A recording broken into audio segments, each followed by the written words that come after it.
Hola, muchas gracias.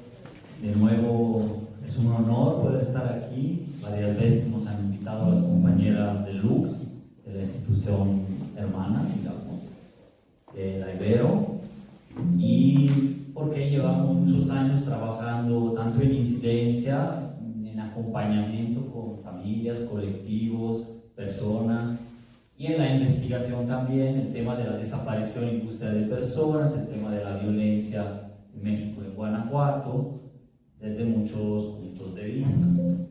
Entonces, la presentación de hoy, no todo vamos a poderlo profundizar a reservas, uno, de que estimule su interés, su curiosidad, y podamos incluso estar en contacto por algún medio, por correo o por teléfono, en caso de necesitar alguna información, incluso urgente, o de tener alguna situación. Nosotros estamos, yo en Ciencias Sociales y Humanidades, allá en la Ibero también, ¿no? Entonces es posible contactar. Y el tema es una introducción, vamos a ver algunas cifras, algunos temas, y un poquito, a veces ¿te avanzas? No, ok. A ver si así. Bueno, las cifras generales en el país son de 121,000 personas desaparecidas en México, acumuladas en todos los años de que hay registro, de los años 60 hasta ahora, pero que prácticamente el 95% se trata de personas que desaparecieron de 2007 a la fecha, ¿no? 4.500 personas aproximadamente están desaparecidas en Guanajuato. ¿Por qué es preocupante? No es que en otros países no haya personas desaparecidas, o missing, por ejemplo, dirían en Estados Unidos. Pero el contexto en que se da en Guanajuato es el contexto de redes criminales, operadores estatales, corrupción, redes incluso de intereses económicos, explotación de personas, digamos, en una buena parte de las situaciones que implican una desaparición. Por eso es que prácticamente de manera inmediata, si alguien desaparece, es declarado desaparecido y es potencialmente víctima de un crimen que debe ser investigado por el Ministerio Público sin escatimar tiempos y esfuerzos, por el contexto en que estamos. A lo mejor en Suiza alguien desaparece en la montaña o en algún accidente, también pasa en México, claro, pero ya por el contexto que hemos tenido los últimos casi 20 años, hay que presumir que haya podido pasar algo y ser precavidos. En la mayoría, para no alarmar, en la mayoría de los casos las personas son encontradas y son encontradas con vidas, incluso buena parte no han sido víctimas, o al menos no directamente, de algún crimen. Este es el primer dato. Es decir, la mayoría sí son encontradas o regresan por algún motivo. Pero el problema es que por ineficiencia de las instituciones, porque efectivamente hay un fenómeno criminal muy fuerte, etcétera, se van acumulando exponencialmente más y más personas cuyos casos no se resuelven. Luego, pues sí, será que muchas han regresado o han sido encontradas, pero se sigue acumulando miles y miles que no, y se vuelven de larga data. Guanajuato son 4.500 ahora, eran 600 en 2018. Es decir, eso es lo que nos preocupa. Claro, hay otras 10.000 que fueron denunciadas y que han sido devueltas o han regresado por su propia cuenta o eran por motivos propios. Pero lo que nos preocupa es que crece el número de personas también que... perdón. La ley va distinguiendo persona desaparecida y no localizada, es una cuestión de terminología. En Guanajuato se quitó esta distinción. Cualquier persona desde el primer momento es desaparecida, lo cual quiere decir, la diferencia es que se abre una carpeta de investigación, ¿no? No localizada sería solo ciertas categorías de personas y solo durante 3 días. O sea, la familia va, denuncia, y si es un hombre mayor de edad que desapareció y no ha habido ningún indicio, ni contexto, ni algo peligroso sucedió y no hay ningún testimonio, etcétera, es persona no localizada, pero de todos modos, y se denuncia y todo y lo tienen que buscar. O sea, eso sí, entonces no hay excusa de ninguna autoridad. Pero la carpeta y la investigación oficialmente como persona desaparecida, entonces con más potencia de búsqueda del Ministerio Público, empieza a los 3 días. Pero solo son algunos casos. Si es menor, si es mujer, si hay un contexto de que hubo algún ataque armado, algún problema, si hay contexto criminal en la colonia grave, si ya ha pasado el vecino, inmediatamente se clasifica como persona desaparecida en el momento en que se denuncia y se tienen que desplegar teóricamente, porque muchas veces justamente no lo hacen, todos los instrumentos del, digamos, del Ministerio Público, de la Fiscalía. Entonces, bueno, a ver si avanza el mío. Entonces, ¿qué autoridades buscarían o buscan? Digo buscarían porque a veces en la práctica no lo hacen. México tiene un andamiaje legal sólido en este sentido, como lo ha tenido Colombia, por ejemplo. Ahora, como sabemos, hay una brecha con la realidad y con el desborde y con la voluntad de ciertas autoridades de cumplir. Pero se han conformado desde 2017-18 hasta la fecha prácticamente en todas las entidades ya una comisión nacional de búsqueda, una comisión local estatal de búsqueda, algunas muy fuertes, muy activas, otras que tienen solo 3 personas. Entonces ahí está la diferencia de lo que pueden o no hacer. Células municipales de búsqueda, que son grupos de, digamos, de policías y otros funcionarios públicos asociados para intervención más directa e inmediata en el municipio, en espera de la intervención de las demás comisiones de búsqueda. Y eso es una búsqueda que empieza desde el primer momento que se le notifica a estas instituciones, incluso sin denunciar. O sea, se puede uno comunicar con ellos y tiene que empezar una búsqueda en vida, presumiendo la vida de la persona.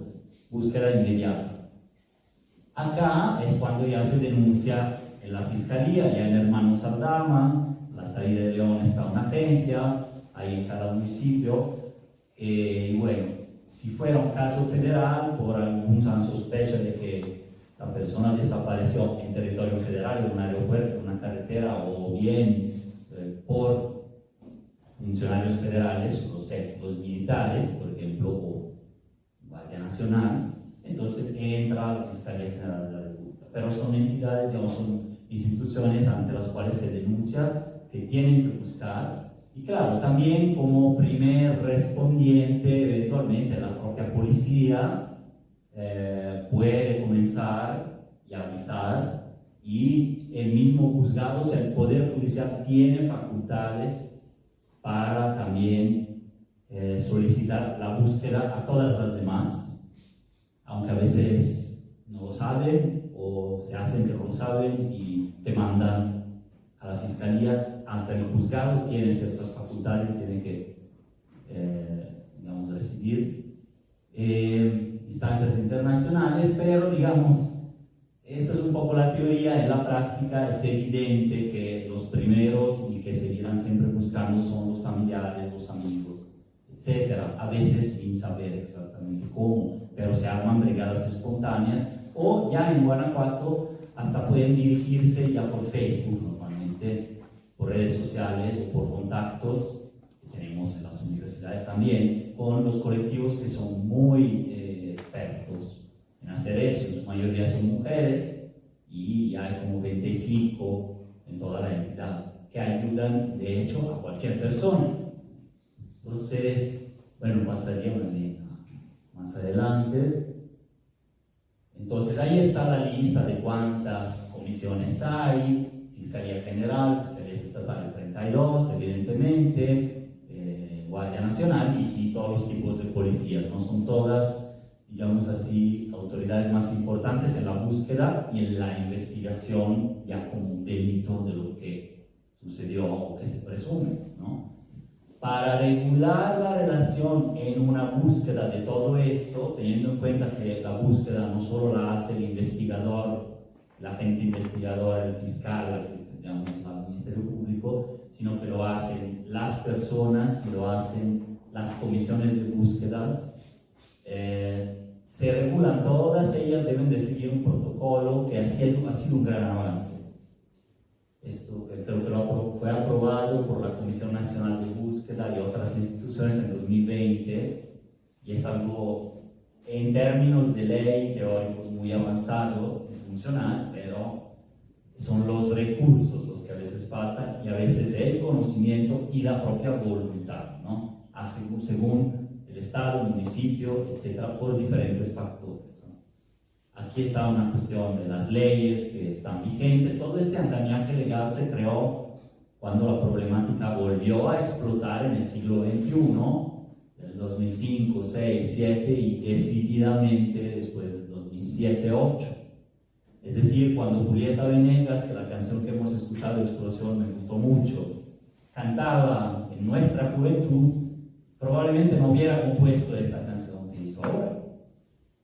Porque no era un problema tan masivo, sí existía en el mundo, en Argentina, en México, más de 1.600 personas, pero en una fase distinta y todavía no tan masivamente, ¿no? Y sobre todo por motivos políticos, sociales y de disidencias que fueron reprimidas básicamente por el Estado, ¿no? O grupos apoyados por el Estado. Vamos a ver, bueno, esto es simpático, vamos a ver, es un personaje ficticio para niños, que creó la Comisión Nacional de Búsqueda también para desmitificar algunas cuestiones de las desapariciones, ¿no? Entonces es para niños, niñas y adolescentes, pero vamos a ver uno como ejemplo, ¿no? Para que luego lo puedan buscar. No sé si lo puedes... ¿Será este? No, creo que este es el más largo. ¿El otro, verdad? Ah, este sí.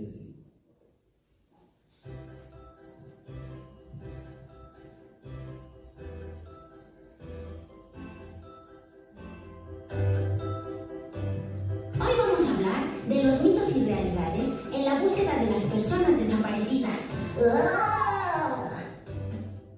Mito número 1. Hay que esperar 72 horas antes de empezar la búsqueda. Realidad. Las autoridades tienen la obligación de empezar la búsqueda de manera inmediata y cuando se trata de niñas, niños y adolescentes, además deben comenzar una investigación especial. Mito número 2. Se fue con el novio. Realidad.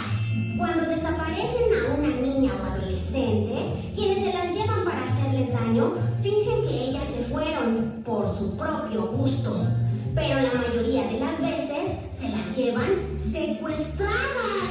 ¡Ay! Mito número 3. Se escapó de la casa. ¡Oh! Realidad. Las ausencias voluntarias no existen. Si una niña, niño o adolescente se fue de su casa, es posible que viviera una situación de violencia en su hogar o en su colonia. Las autoridades deben buscarles y asegurarse que no sean víctimas de un delito. Mito número 4. En algo estaría metido. Realidad. No importa lo que estuviera haciendo una persona, nadie tiene por qué desaparecerla. Mucho menos la autoridad. Mito número 5. Si denunciamos, podría pasarle algo. Realidad.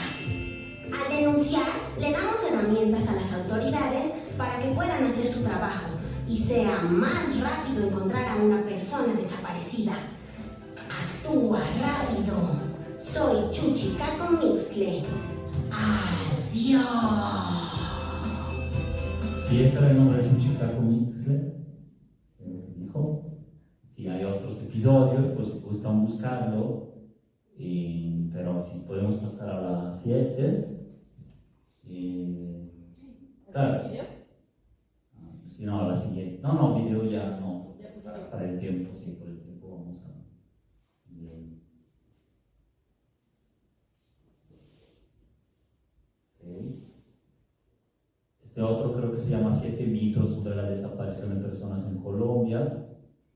También lo pueden buscar para verlo. Un poco aquí voy resumiendo esta otra, la siguiente. Sí, que es esta. Estoy hablando aquí, no sé si está. Sí. Entonces, en México, como en pocos otros países, a nivel legal hay un andamiaje legal, una serie de instituciones que deberían de coordinarse, que deberían de garantizar a la sociedad el derecho de participación conjunta en muchas fases, y uso el potencial que depende, pero en donde hay unas que hacen investigación y búsqueda, pero con el poder del Ministerio Público, otras que hacen búsqueda humanitaria, se le dice, o sea, detonadas por el señalamiento y ya sin ninguna otra cuestión de investigar y qué o qué sucedió, etcétera. O sea, tienen que ir a buscar, publicar una ficha, etcétera, que son las comisiones de búsqueda. Eso es, digamos, la novedad o la diferencia que tienen solo pocos países. La sociedad civil, que se ha vuelto por necesidad, lamentablemente, digamos, pero que bueno también, por otro lado, como el elemento más activo, organizado, están sobre todo grupos de mujeres en el espacio público, etcétera, reivindicando justamente la historia de vida de sus propios hijos o de sus otros seres queridos, etcétera, pero también empujando a las autoridades a actuar, y eso independientemente de la situación legal, de la problemática o no que pudiera estar viviendo el ser querido desaparecido, ¿no? Como decía el video en sí. Ninguna persona debe ser desaparecida o asesinada de por sí sin que haya justamente que se haya investigado el caso, etc. Entonces, todo este andamiaje creó un derecho emergente que está tipificado en diferentes instrumentos nacionales e internacionales, que es el derecho de toda persona a ser buscada, ¿no? Y también intervienen la ONU, el Comité Internacional contra las Desapariciones, las acciones urgentes de la ONU, la Comisión y la Corte Interamericana de Derechos Humanos. Entonces todo es parte de ese sistema, ¿no? Complejo, ya diría, porque se digo. Esto, el derecho de toda persona a ser buscada, es esto, básicamente, está escrito en diferentes instrumentos jurídicos. Los tipos de búsquedas que están en el protocolo homologado de búsqueda han sido clasificados con base en la experiencia de búsqueda de las propias familias y de autoridades dentro del protocolo. Se habla de una búsqueda inmediata, que es seguir el rastro de la persona de inmediato. Individualizada es cuando puede ser inmediata o de larga data, un año después, pero es individual. Estoy buscando a Juan Pérez. Exactamente. Entonces, ¿dónde está Juan Pérez? Es la pregunta que se hace, ¿no? Por patrones, es, digamos, estoy juntando como autoridad, como investigador, como colectivo lo hacen, estoy juntando Juan, Pérez, María, que desaparecieron el mismo mes en la misma calle de la ranchería de San Pedro. Entonces se busca juntar casos para elaborar un contexto y entender por qué sucede que mujeres jóvenes todas están desapareciendo este semestre de la periferia de Irapuato, ¿no? para rastrear. Aquí la búsqueda generalizada es cuando lamentablemente lo ven, ¿no? Pero es la realidad, salen al campo a buscar a veces sin vida las personas en fosas clandestinas, por ejemplo, o en casas. Entonces, por ejemplo, la pregunta es, ¿quiénes están aquí? No estoy buscando a Juan Pérez, estoy buscando quiénes hay, quiénes están. También puede ser generalizada en vida, es decir, en un hospital psiquiátrico, en un anexo, se va a buscar, digamos así, potencialmente a personas que estén siendo buscadas. Se tienen listas, fotografías, se va a ese lugar, pero sin saber exactamente a quién. Se sabe que en ciertos lugares a veces se vuelven centros de detención irregulares, o bien una persona perdió la memoria, puede ser, o una persona, etcétera, está ahí. En ese caso incluso se llama búsqueda de familia. Cuando hay alguien herido que ya no puede hablar, se busca a su familia. Ahí también la autoridad y los colectivos se movilizan en las redes diciendo: está esta persona hospitalizada aquí, está este chavo en situación de calle por acá, acaba de aparecer, yo vivo enfrente, nunca lo había visto, parece que trae algo, tiene un acento de Sonora, cualquier cosa. Sí, también es una manera de cómo buscan, ¿no? Y eso para ilustrar algunos elementos. ¿Qué hacer frente a la desaparición de alguien cercano, etcétera? Tratar, claro, de mantener la calma, lo cual es imposible, pero yo se lo digo de todos modos, y más bien estudiando un poco, racionalizando el proceso y tratando de compartirlo con personas, es como se vence un poco el miedo, el pánico a ciertas situaciones en general. ¿Qué hacen las personas? O se encierran en sus casas frente a la violencia, o más bien se unen entre sí, platican entre sí, razonan del tema, tratan de no normalizarlo en el sentido negativo, sino de entenderlo más. Hay quien racionaliza, quien prefiere la unidad con otros y quien prefiere encerrarse, ¿no? Yo creo que lo que provoca la violencia es eso y debemos impedirlo. Si no, se vuelve más peligroso todavía el entorno si nadie sale, nadie hace nada. Es justo ese resultado que vamos viendo en estos años, ¿no? Pero bueno, frente a la desaparición, en la Ibero hemos elaborado, por ejemplo, un pequeño protocolo de orientación, que no somos buscadores, pero podemos movilizar algún recurso, contactos, etcétera, para casos de la comunidad Ibero, ¿no? No incluye el Lux como tal, pero digamos, una orientación, etcétera, no se le niega a nadie, y luego van con el colectivo, con la autoridad o con el teléfono correcto para eventualmente moverse, o saber si van a recibir llamadas raras, siempre sucede, etcétera, ¿no? Hay películas muy fuertes ya en Netflix, creo que una se llama Guido y la otra es La Civil, un poco, claro, cinematográficas, pero bastante documentales y realistas, ¿no? La Civil es muy fuerte, pero muestra realidades que en algunas comunidades efectivamente suceden, ¿no? O sea, una madre buscadora, una situación con militares, por ejemplo, y la otra es más de ciudad, la que he subido.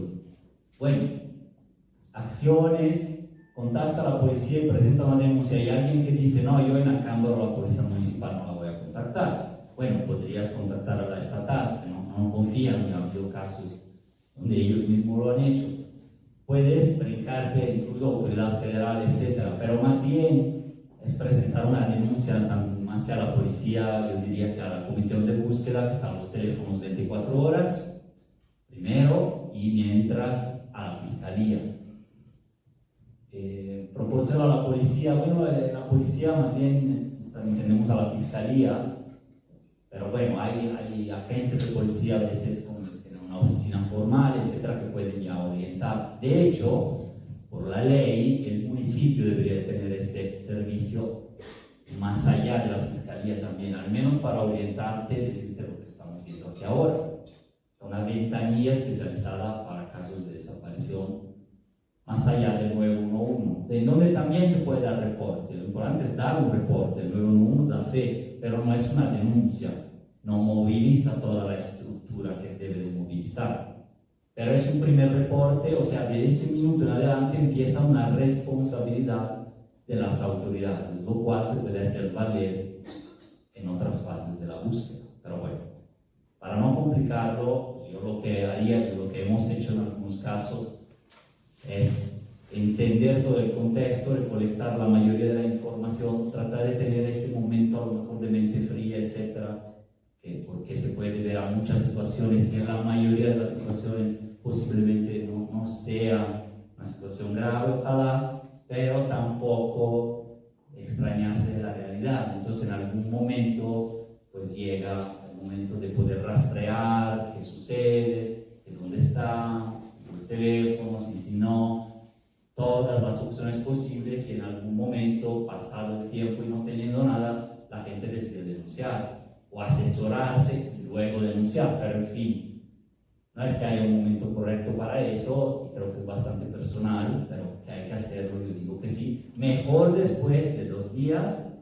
ir a quitar la denuncia porque todo bien, yo diría, pero bueno, hay que ver, tampoco la primera hora que estás ahí vas todos los días a denunciar, pero digamos, hay un equilibrio y conocer el contexto. Guardar un registro de todo es importante, un cuaderno, fotografía, cualquier mensaje, cualquier rastreo de teléfono, etc. Normalmente eso, después de cierto número de horas o un día, ¿no? Una cosa así, pero a veces hay que moverse rápido. Contacta organizaciones civiles, colectivos, inicia una búsqueda colectiva y organizada. En algún momento se puede hacer eso, no solo esperar a que la autoridad lo haga. También no es automático inmediato. Hay familias que de manera natural arman una búsqueda, una brigada y lo hacen, ¿no? Otras que no pueden, no tienen el recurso, tienen miedo, incluso depende de la situación. Puede ser un barrio conflictivo, puede ser que estás bajo amenaza, o lo sabes o no lo sabes, puede ser varias situaciones, ¿no? Pero entonces no es una regla absoluta todo esto. Y bueno, estos son ya búsquedas que se hacen en prisiones, centros de reclusión. Pudiera estar detenido y comunicado por algo que sucedió y que ni es su culpa, pero está ahí, o un accidente, o se extravió en la montaña. Pasó un caso así, pero ya había pasado prácticamente un día, no había comunicación. En la Sierra de Lobos a veces no hay comunicación. Entonces, bueno, hay que ver la cadena de personas que saben dónde está, etcétera, hasta un punto en que de verdad ya no se consigue encontrar a la persona. Entonces van a denunciar, ¿no? Pero bueno, estamos hablando de horas, no de días y días. En fin. Lo que sí aconsejaría hacer entonces es comisión de búsqueda, la local, Guanajuato, fiscalía. Según la situación, etcétera, empezar a construir y armar hasta una búsqueda ciudadana. Eso es lo mínimo inmediato que deben de hacer, pero hay muchas otras cosas que deben de hacer y ahí busquen orientación, asesoría, en dado caso. Pero bueno, las alertas para menores de edad y para mujeres mayores de edad, ALBA y AMBER son las más conocidas. Nosotros, antes de que empezaran a difundir estas, que se salían muy poco y tenían redes sociales de los 90, tipo así hace 5 años todavía, creamos esta Desaparecidos Guanajuato. Es una cuenta de la BBX que ahora es cuenta premium porque se contrata. A veces Escaña ni le sale, debe de funcionar, pero es una cuenta de alerta ciudadana y difusión de datos, incluso con contenido social, hasta político, a veces para impulsar ciertos temas en la agenda. Es una red colectiva, no la cuenta. Sí, la siguiente, por favor.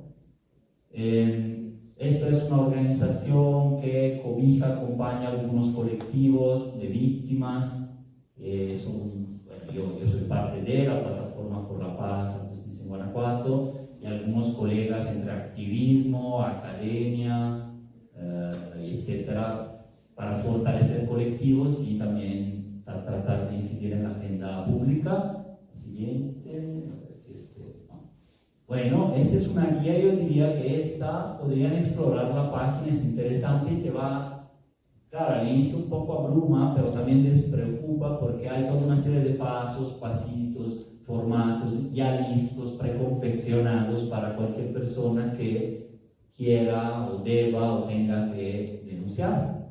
Entonces esto te guía. Este es el Centro PRO, Miguel Ángel, la institución jesuita, no somos expedientes.mx, hecho para ayudar a las familias que no conocen el tema. Se puede leer el manualito.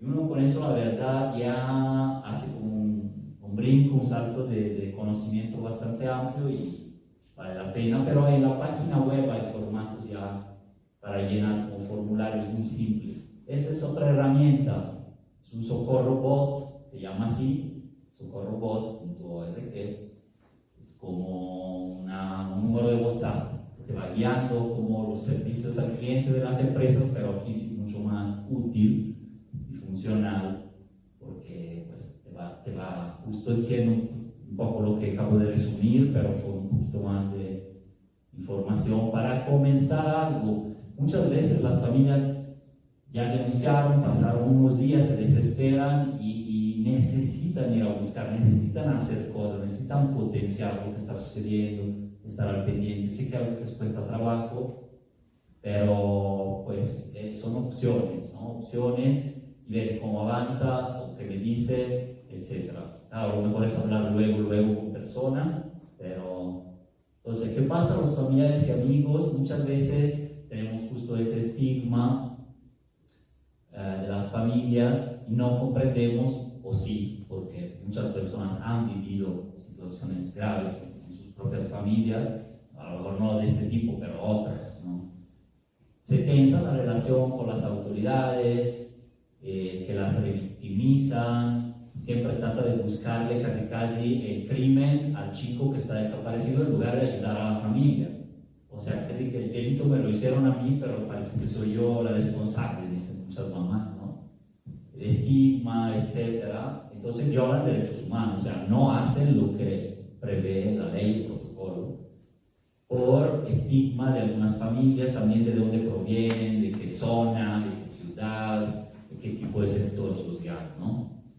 Relaciones intrafamiliares con el tiempo se van rompiendo, incluso por la ruptura de ciertos roles de género, en donde muchas veces incluso la mamá puede que tenga más tiempo o no realmente, pero no un trabajo formal, como sucede en muchas familias, y es la que sale a buscar, pero también porque es la mamá o porque hay este papel de la mujer que es cuidadora. No es que deba ser así necesariamente, y no solo la mujer, pero es el papel, podríamos decir, ancestral y tradicional que ha tenido y que entonces se vuelca también a esas tareas de cuidado, incluso de quien ya no está, ¿no? Y del resto de la familia, pero se rompen muchas familias, relaciones, etcétera, por esa cuestión, en donde es más importante a veces ir a buscar que todo el resto, los otros hijos, la vida previa, el trabajo.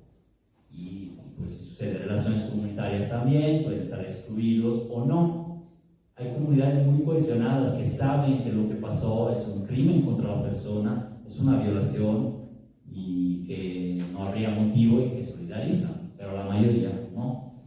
Amenaza criminal directa, después se tienen que desplazar, hay daños físicos, emocionales, sociales, de proyectos de vida acumulados a las vejaciones que posiblemente la mujer, en este caso está hablando aquí mayoría buscadoras mujeres, no solo, ya ha vivido una serie de discriminaciones problemáticas durante toda la vida y acá se superponen con el ser madre buscadora o hermana o familiar de, ¿no? Entonces, bueno, ¿qué se puede hacer? Bueno, no voy a leerlo, pero hay manuales, no decía, sí, que hay, no, antes. Simplemente hay que estar buscando en la ley de víctimas, pero también hay manuales de resumen de estas leyes, los derechos que al menos teóricamente son muchos, pero si no los hacemos valer nosotros directamente muchas veces no son válidos para la autoridad, etcétera, ¿no? Y hasta los mismos expertos de la ley, los abogados y otros, a veces en este tema preciso lo desconocen, ¿no? Entonces, si regreso al anterior, por favor. Sí, esto.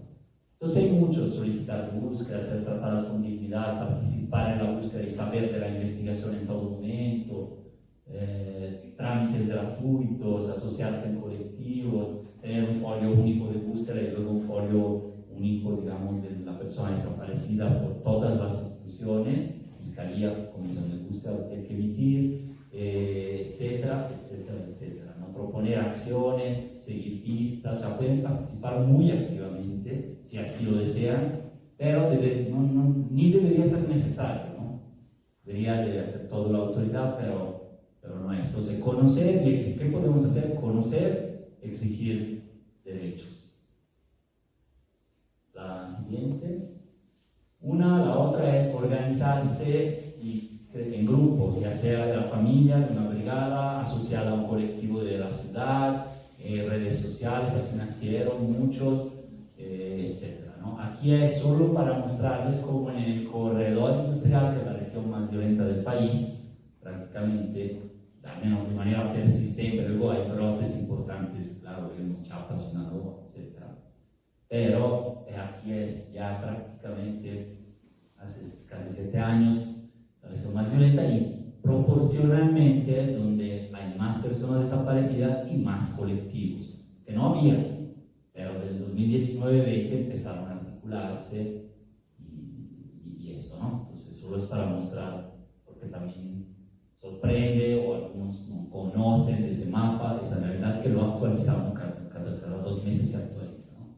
3, yo puse empatizar y solidarizar. Lo que van a ver aquí, el bordado, etcétera, entre muchas otras acciones, las marchas del Día de la Madre, el 30 de agosto, Día de las Víctimas de Desaparición, el tema de las cocinadas colectivas, el bordado, han desarrollado una nueva forma social en el espacio público de las mujeres, de los hombres, de las personas. Entonces, acercarse, solidarizarse, escucharlas, participar en una marcha o asociarse con ella para algún proyecto que tenemos del trabajo, de la casa, de los vecinos, de los colonos, etcétera, siempre es bienvenido, no solo de la academia, sino de ellas mismas, que están muy dispuestas en general incluso a platicar con la gente, etcétera, ¿no? Porque en los años ya se han vuelto como líderes comunitarias de alguna manera.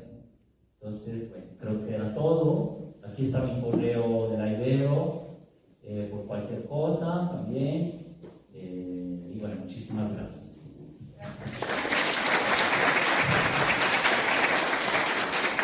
Bueno, pues queremos agradecer al doctor Fabricio Lorusso por su valiosa colaboración en la conferencia impartida a Madres y Padres de Familia en el marco de formación para el programa de acción social de tercero de secundaria, Nadie Merece Desaparecer. Y pues agradecemos de antemano pues que la Ibero y Fabricio pues nos haya compartido su vida, nos haya compartido un poco de lo que sabe. Y pues bueno, también pues Fabricio ha estado colaborando arduamente, no solamente este año, sino desde años anteriores con este proyecto. Pues muchas gracias, Fabricio, un gusto poder recibirte aquí en el colegio y esperamos que poder seguir colaborando.